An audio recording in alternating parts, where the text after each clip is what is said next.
Hello, everyone. Welcome to the Internationalization series. This is our second episode. Hello, my name is Gumilang Aryo Sahadewo. I'm the Vice Dean for Research, Community Service, Partnership, and Alumni at the Faculty of Economics and Business, Universitas Gadjah Mada.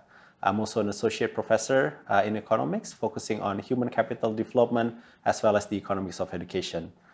We're very lucky today. We have a guest from our partner universities within the NIBES, which is the Network of International Business and Economic Schools, from the Aberdeen Business School, Robert Gordon University in Scotland. So I'm going to welcome everyone to Simon Fraser. Hi, Simon. Hello. Hi, Nice How are you? I'm good, thank you. You want to introduce yourself? Yes, so I'm Dr. Simon Fraser. I am the International Engagement Lead for Aberdeen Business School, and I'm also a Principal Lecturer in Entrepreneurship. And part of my role there is to teach entrepreneurship to undergraduates, postgraduates, and I also look after some PhD students as well. Oh, that sounds exciting. It is. It's very exciting. So I sort of bring together both the entrepreneurship angle and the internationalization angle. So I very much think about the entrepreneurship skills I encourage in my students, and I see them as being very aligned to the skills that are needed for internationalization. Yes, and that's excellent. Yeah. So since this is your second visit to Yogyakarta, That's right. So I want to say welcome back. Thank you. How's your second stay so far, Simon? My second stay has been very, very good. I've enjoyed meeting the people on campus. I've enjoyed the food, and I've just enjoyed being in the city. I've travelled around Indonesia, and this is my favourite city. Oh, thank you so much. Yeah, Yogyakarta is a lovely place. It really is. I look forward to welcoming colleagues from Aberdeen Business School in the future.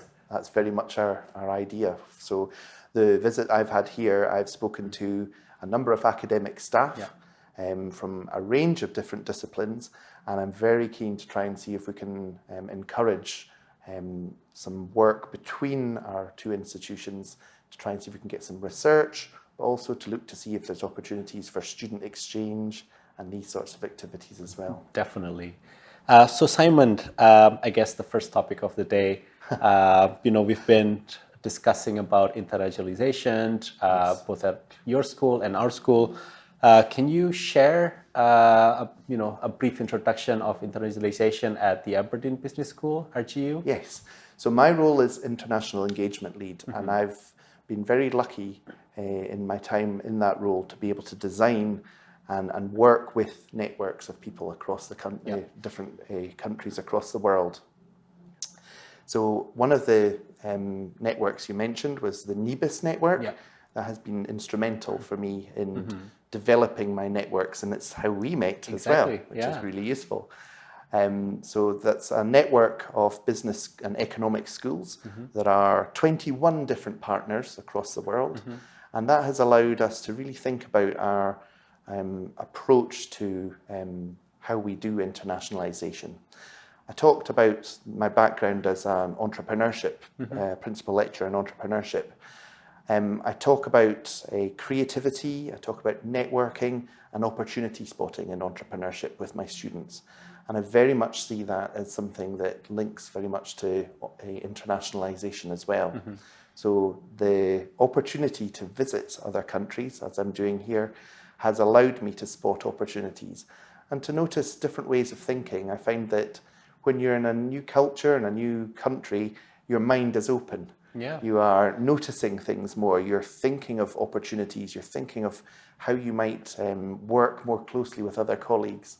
So I've been very lucky. I've just been in a conversation with Dr. Rocky here, who teaches entrepreneurship at your university. And we've had some very productive discussions this morning about how we might join together with our teaching approaches, but also we've started to discuss how we might be able to undertake some research in the area of entrepreneurship education as well. That's excellent, Simon. Yeah, really good. Yeah, really good, yeah. So internationalization at the Faculty of Economics and Business, we're very lucky that we were invited to join the network of International Business and Economic Schools, NIBES. Yes. That was around at the end of 1990s, I would say. and they're the one who pushes us to have international engagements. And that's the first time that we collaborate on exchange program. That's the first one where we introduced our first international undergraduate program, and that was the first time that we applied to AACSB, the International Accreditation for Business Schools. And so from there on, I think NIBES was quite instrumental in pushing internationalization at our school. And we're very lucky today. We have, more than 70 partners for exchange program. We have more than 10 partners for double degree program. And as we discussed during our meeting yesterday, we look forward to establishing some potential student mobility program with Aberdeen Business School, RGU. And as you've mentioned, that was like very spot on in the sense that each school that we partner in NIBES, but also schools that we meet in, say, AACSB conference, they all start with different constraints in terms of student mobility as well as faculty mobility, and learning how they innovate policies from those constraints. It's a super wonderful experience, and we implemented some of those ideas here at FEB UGM, and we're very lucky to be within a generous network. So Simon, looking into the internationalizations, what do you think are some of the benefits that yourself as faculty member, as well as your students experience given the mobility network that you have? I think we'll start with students. Yeah. So I think student mobility is very important, and a bit like your institution, we have a number of partners across the world where we do study abroad opportunities. Yeah. So we send our students to other countries and we welcome students from those countries. And we find that the students get great experience doing that. They build their confidence, they experience a different culture, they can experience the difficulties as well, some of the challenges that are involved in being in a different culture and country. And we find that the students come back with improved confidence and a much more sort of can-do attitude. And we recently hosted at our university a study abroad fair, where students who had been on a study abroad activity had given that information back. So they stood at a stand and represented countries where they'd actually visited and talked about those benefits. Yeah.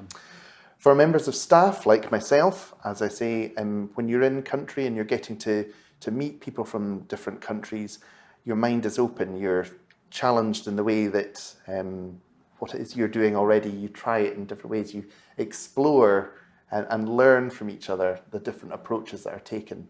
So certainly the academics I've spoken to while I've been here have given me some ideas about my own research and also my approaches to teaching as well. So I've had both of those in the last few days while I've been here, challenging the way I think and making me think in different ways and learning about different approaches taken in different countries. So for members of staff, and this is something we're very keen to work with you on, is to look to see what the research opportunities are. So how we can match up our research expertise amongst the faculty members to try and see if we can develop some societal benefit through research. So yesterday I was speaking to your accounting and finance staff and looking to see what the opportunities might be for research with our accounting and finance staff.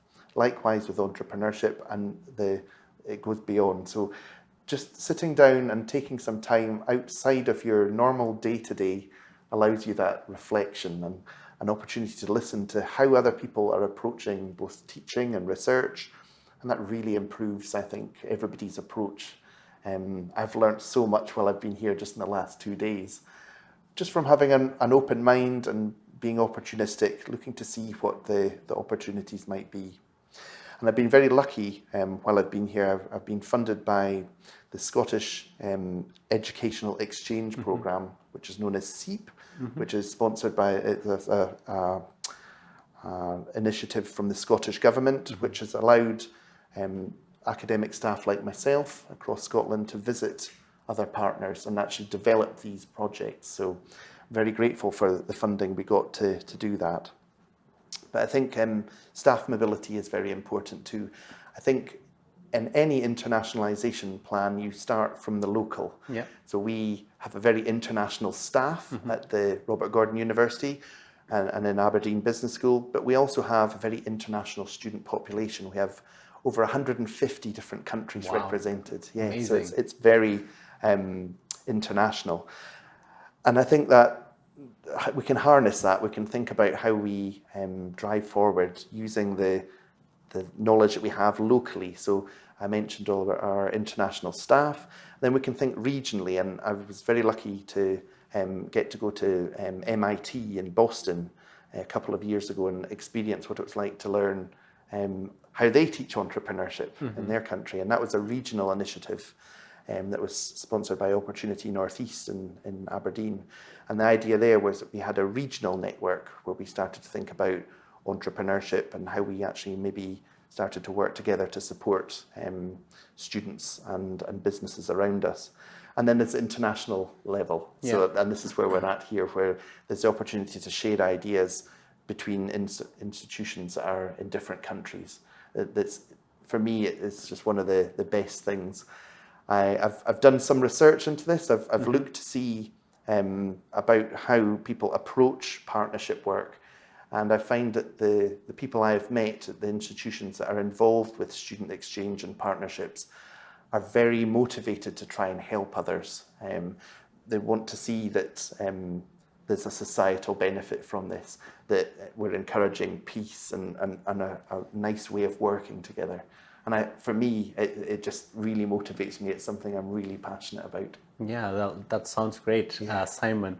I was very fortunate to have the opportunity to visit your beautiful campus, yes, that's Aberdeen right. Business School, RGU. I'm very, amazed by the diverse student body, as well as you said, the diverse faculty members at RGU. At the Faculty of Economics and Business, most of our faculty members are Indonesians, if not all. However, we're very lucky that most of them are actually educated abroad. Their master's program and their PhD programs. And I think that diversity that they bring back to campus is rich, and that kind of like provide colorful and plenty of discussions to go around.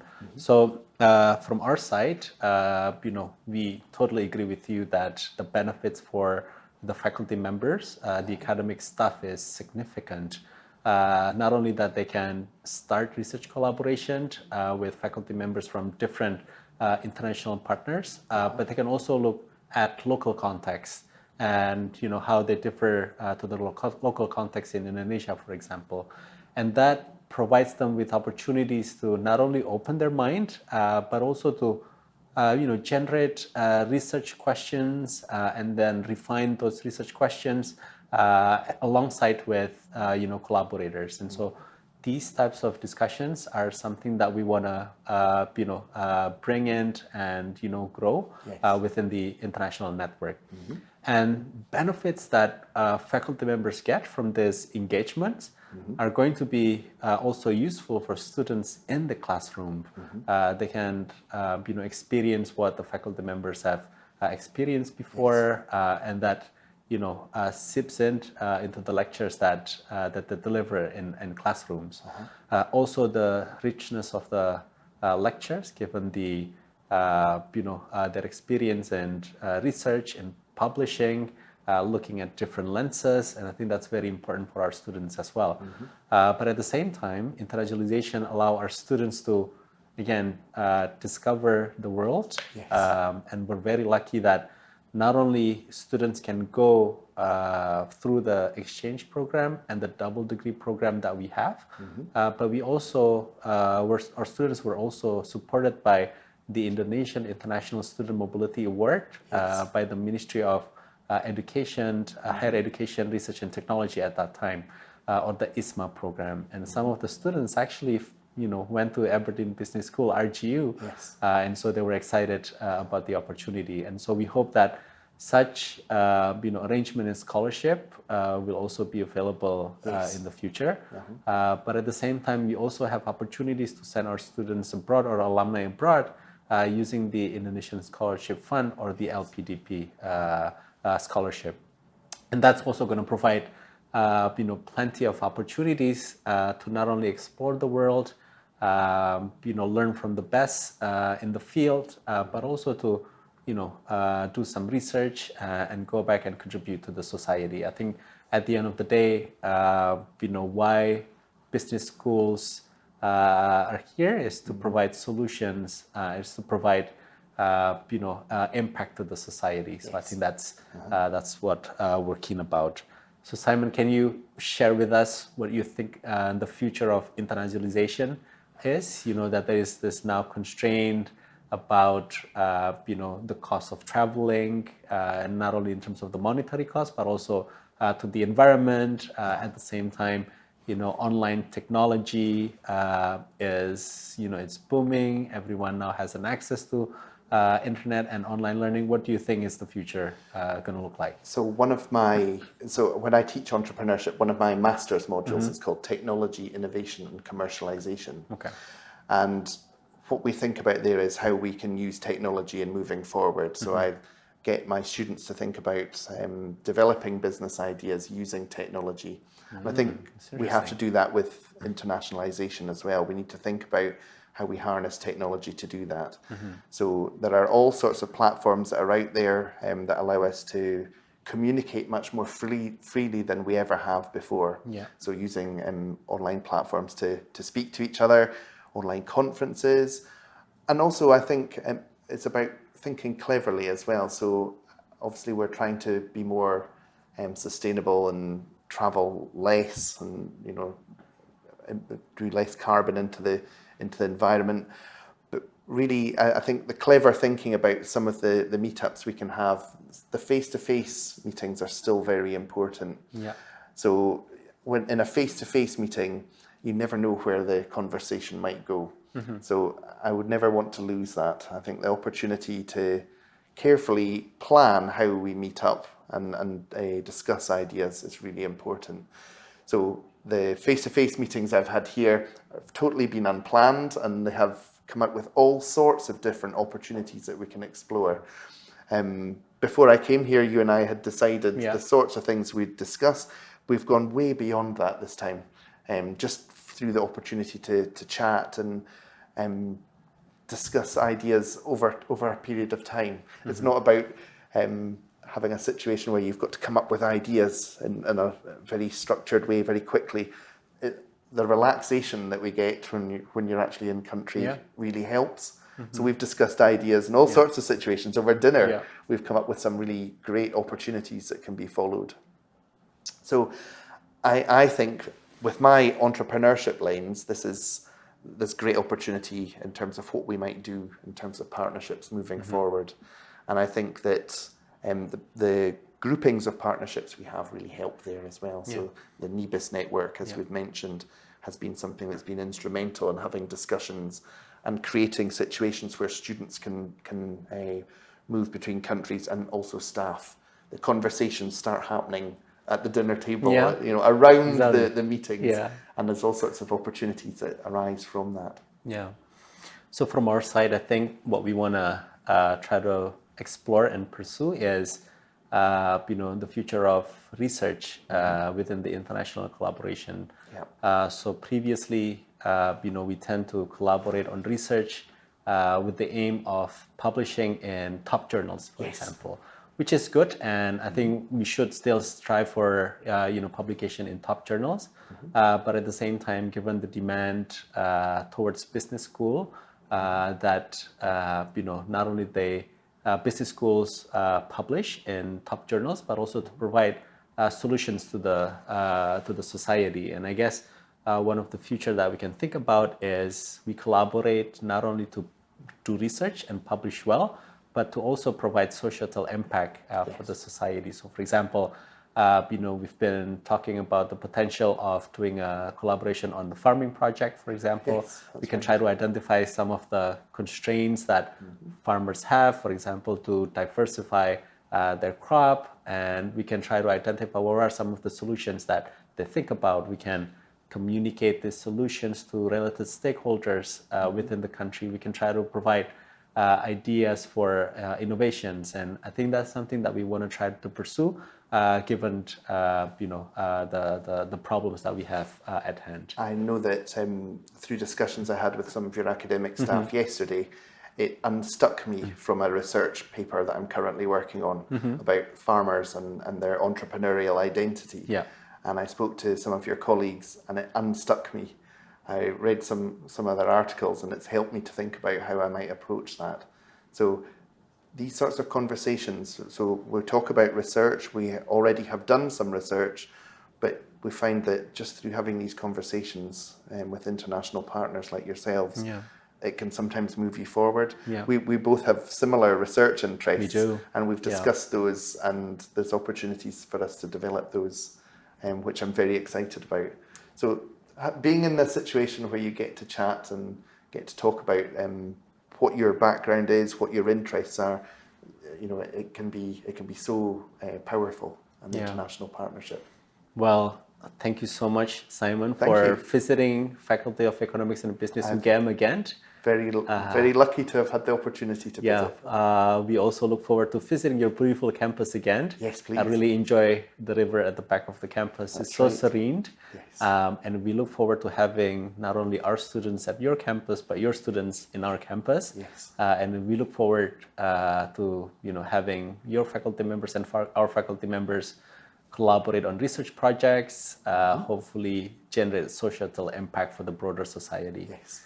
Well, thank you so much, Simon, Thank you. and wish you the best for the remaining days here in Yogyakarta before you travel back to school. I have a busy schedule ahead. Yes, I can imagine, yeah. So thank you for organizing it for me. Really appreciate it. Thank you, Simon. Well, thank you so much, everyone, for tuning in into the second episode of the Internationalization series. Thank you so much, and we look forward to seeing you at the Faculty of Economics and Business, Universitas Gajah Mada. Bye-bye.